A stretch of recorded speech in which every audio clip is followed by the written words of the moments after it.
ஆச்சரியம்! அந்த சிலையை எடுத்து நிறுத்த முடியவே இல்லை.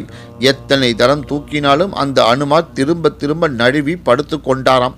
ஆகையால் அவரை அப்படியே வைத்து வழிபடத் தொடங்கினார்.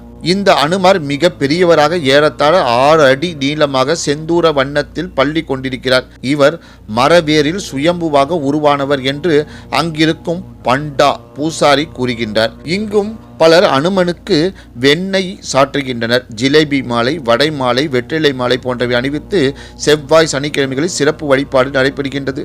சில சமய துளசி மாலைகள் நிரம்பி அனுமாரையே மறைத்துக் கொள்கின்றன.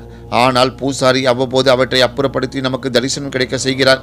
உளவியல் பாதிக்கப்பட்டவர்கள், பேய் பிசாசு பிடித்ததாக நம்பப்படுபவர்கள் போன்றோர் இங்கு அழைத்து வரப்படுகிறார்கள். அவர்களுக்கான பரிகாரமும் செய்யப்படுகின்றது.